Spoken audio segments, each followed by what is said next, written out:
Hello there.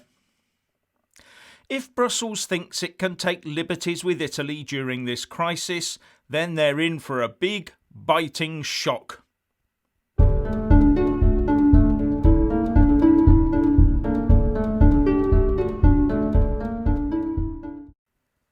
Firstly, as ever, please boost my channel by giving this video a big fat like, and I'm always uploading new content, so please do check back daily. The way that the Northern EU27 member states are treating those to the south, especially Italy, that have suffered so much during this worldwide health crisis, leads one to believe that Brussels is paying little or no heed to the risk of Eurozone financial rules being broken by an errant state, or even of a heavyweight net contributor withdrawing from the Eurozone and even following the UK out of the EU exit door. It seems to me that Eurocrats are making a potentially fatal mistake in underestimating the strength of feeling in Italy. A strength of feeling that could lead to an Italian referendum and a hot-headed Italex. Right now there are stories of Italian workers being on their financial knees with nothing to spend and nothing coming in, many relying on food parcels. As the New York Times points out, Italy leads in this crisis where the rest are doomed to follow. First there was the lockdown, then the sight of a healthcare system stretched to the point of collapse and the terror of a rising death count. Now, nearly a month after the country went into lockdown, Italy is sending another warning.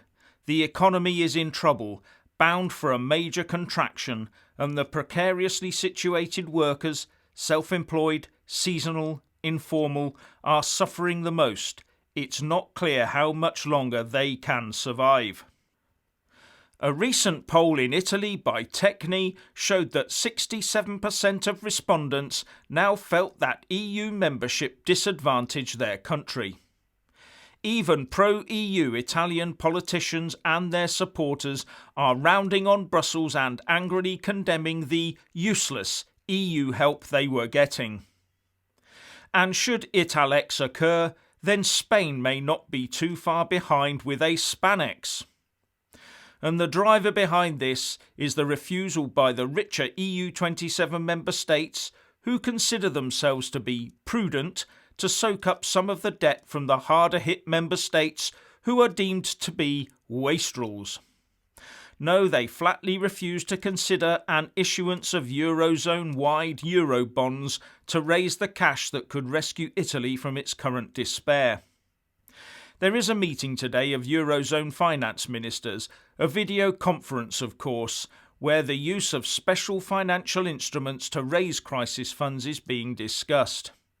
And the message, it seems, is, be imaginative and constructive, but no Euro bonds, no sharing of the debt. So the instruments will probably end up being a massive loan from the European Stability Mechanism bailout fund, with the only imagination being on what terms it would be offered, i.e. how many strings are attached and how rope-like are they. Now Italy and Spain do have an ally in the form of France. The French President Emmanuel Macron is said to favour an EU-wide fund that could raise 3% of EU GDP by selling bonds, then that could be repaid by member states in proportion to their gross national income. But France is facing a huge recession all of its own, and as it regards itself as a sort of co-owner of the EU jointly with Germany, it would definitely not like to be left trailing behind. And I've got to say that Macron's proposal does sound very Eurobondish to me, which would probably suit France here at the moment. And it seems that France is looking ahead to a future recovery once this crisis has passed, because that will be when a level playing field for that recovery would be needed to ensure the hardest hit EU states aren't held back by excessive debt. The French Finance Minister Bruno Le Maire told the broadcaster France 2, "Nothing would be worse for Europe than for some states because they are richer get off to a quick start, while others because they cannot afford it start slowly. We all need to recover at the same speed in order to guarantee the cohesion, solidarity and unity of the Eurozone and our common currency. But Italy might be looking to ease its lockdown, with Bloomberg reporting that both Italy and Norway are beginning to look at easing their lockdowns after Denmark and Austria became the first two European countries to loosen restrictions as governments seek to gradually revive economies crippled by the containment measures. According to an official that Bloomberg won't name, plans are starting to be made for certain restricted parts of the Italian economy to be allowed to restart operations, but personal safety of the workers will be critical. But this process could be started in mid-April, it reports. However, the political damage has already been done, and the Financial Times is asking the question, is Europe losing Italy? And the New York Times also said that the €400 million for food stamps that the Italian government has set aside is not enough, and that the government may be forced to include an emergency income for those people who have so far missed out on any state aid. But the budget isn't due until later in the month. For workers locked out of state support, dependent on community assistance and increasingly desperate, that isn't soon enough, says the paper. And consider that just yesterday the Italian government had to inject another €400 billion of stimulus into its economy, on top of the €340 billion in government-backed loans it announced in March. Borrowed in euros, but in the name of Italy, not the whole Eurozone. And as it's borrowed by Italy, then it will have to be repaid by Italy. But the EU Commission does seem to favour this French proposal as a way through. But I'm not sure that the likes of the Germans and the Dutch would go for something that waddles and quacks just like a Eurobond. So the consensus amongst pundits is that those needing it will be offered low-interest lines of credit from the European Stability Mechanism, along with some maybe light conditions attached, as well as help to business from the European Investment Bank and the EU Commission. But without the Eurobonds, then Italy is looking at huge mountains of debt going forward. And if they do sign up to that, it will leave them as an EU vassal state for decades to come, however you look at it. It will also leave the whole country in the slow lane of recovery as other more fortunate EU member states move ahead once the crisis clears. But for Italy, the economic crisis would only just be starting. And the same would go for both Spain and France.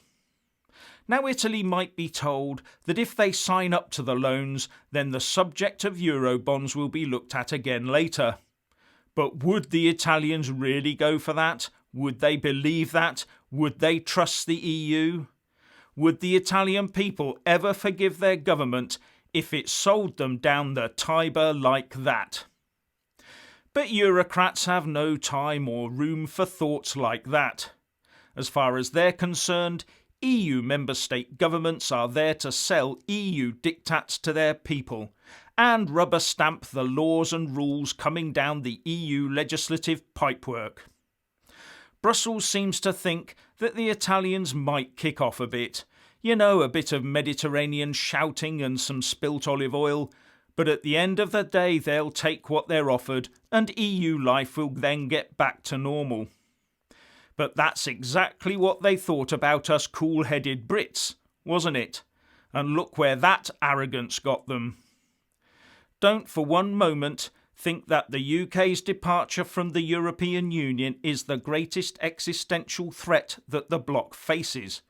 Because to paraphrase Oscar Wilde, to lose one member state, Ms von der Leyen, may be regarded as a misfortune. To lose two looks like carelessness. Or to further paraphrase, to lose one member state, Ms von der Leyen, may be regarded as a misfortune. To lose two looks like a catastrophe. And then there's the euro itself.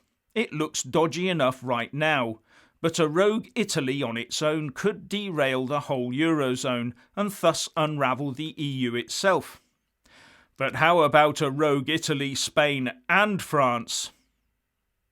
Anyway, if you want to hear more from me, please don't forget to subscribe and also press that little bell, or you won't get any notifications. And if you want to see more of me, buy a mug with my mug on it. So, do you think the Italians will end up leaving the European Union? Please share and comment, and thank you for watching.